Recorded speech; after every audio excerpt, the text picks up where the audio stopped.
So what we do, we're going to say if session, if is set. This is how you check if a variable is actually set.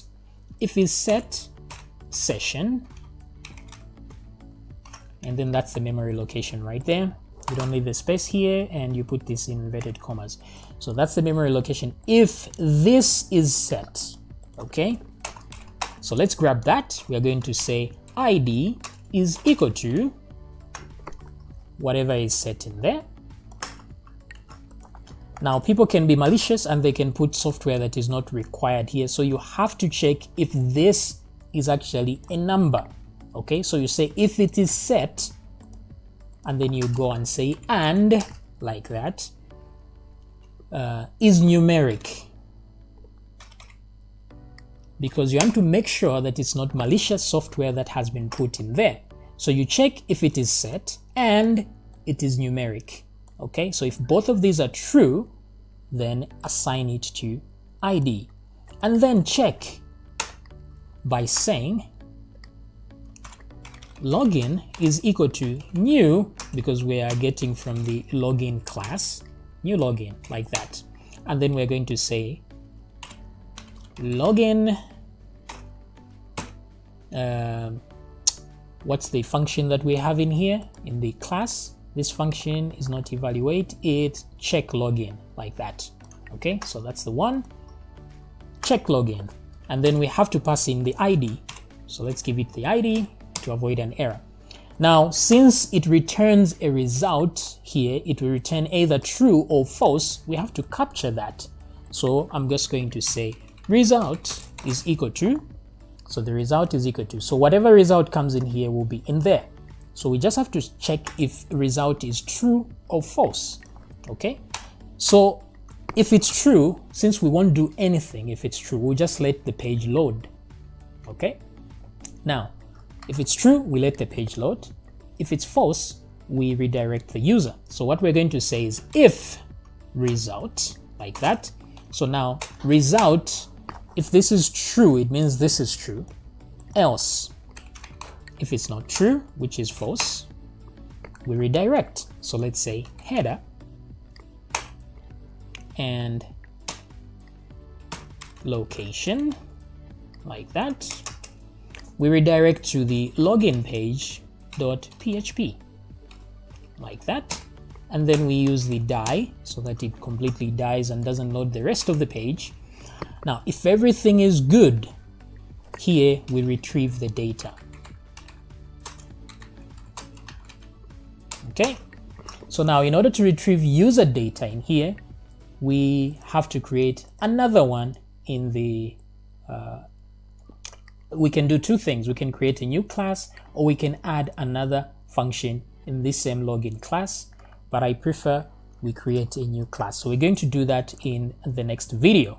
Now for now, let's check if everything here is fine. We don't need this part right here, so let me remove that. Okay, so far so good. So let me go back here and refresh my page.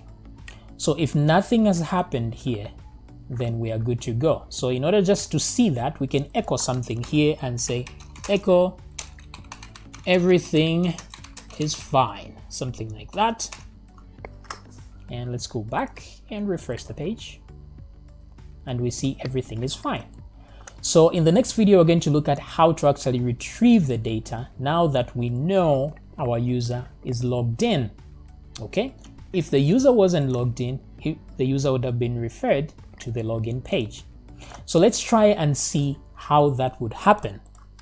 So I'm going to intentionally remove this value from session. Okay, to do that, I'll do it right here at the top. I'm just going to say, because we're checking for two things, if it's set or if it's a numeric value. So to remove a variable, you say is it unset? I think that's it, if I'm not mistaken. It's been a while since I used this. So you say unset this one. So let's try that and see what happens. So let me refresh. And I guess that didn't unset it. Okay, so what we could do is we could actually, that is supposed to work. Okay, I'll figure out why it's not working and let you know in the next video. However, what we can do here is I can simply set it to an empty string like that, so it won't be numeric anymore. So let me go back here and refresh. The first time it won't work, of course. Unidentified index. Oh, actually the unset worked the first time. So let me refresh again.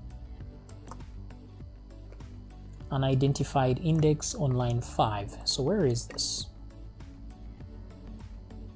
Oh yeah, because it was actually unset. Now the reason why it didn't show up that it's unset the first time is because sessions tend to only show up after you refresh the second time, because the session is set when the page is loaded on your system. Then it is set. The next time you refresh, that's when you know that it's been reset, because you're receiving the data from the saver. So if that sounds confusing, don't worry about it, it's not important. But in this case, let me remove that and see. So it's not actually redirecting us, which is a problem. So I have to see why this is not happening. So let me print out, first of all, to see the issue. Let me print out what's inside the server. Troubleshooting is a very important part of programming. That's why I want you to see this part, how we troubleshoot things. So this one is not available anymore. So if that's the truth, then this should have redirected us. So why isn't it? So let me go back to my to this part here. First of all, let me see what result we are getting before I go into the class itself. So let me just say print out result. So I'll copy that and paste it here before we check what the result is. So let's print that out. Now I'm seeing an empty thing here. That's because it's probably false. Now false is equal to 0 or empty, so it might not show up. Now if you want it to show you the data type as well, you use the function dump var dump like that. Now the advantage of this one is that even if it's just a false value, it's going to tell you the data type as well. So as you can see, nothing is coming up here, which means we are not even getting to this point. So it's because here it's not passing through here. One of these is false. It's not set and it's not numeric. So which means it went to this location right here, because that is where we head to. So if that doesn't happen as well, let's take the user to the, so that's where the problem is. We had missed that one. So if it's not set and it's not numeric at the same time, we get a false. Let's do an else here and then redirect. So we're simply going to copy this part again and put it here. Okay, so now that's the end of our data, the error checking. Let me go back and I'm guaranteed now it's going to go to the login page. So let me refresh and there we go, to the login page, right? So let me try and log in again. And 1, 2, 3, 4, 5, 6, 7, 8 and hit login. And we're back. Everything is fine. Okay. So I'll see you in the next video where we continue to load the user data here and to show that to show the name, for example, the name and the images and so on. So I'll see you in the next video.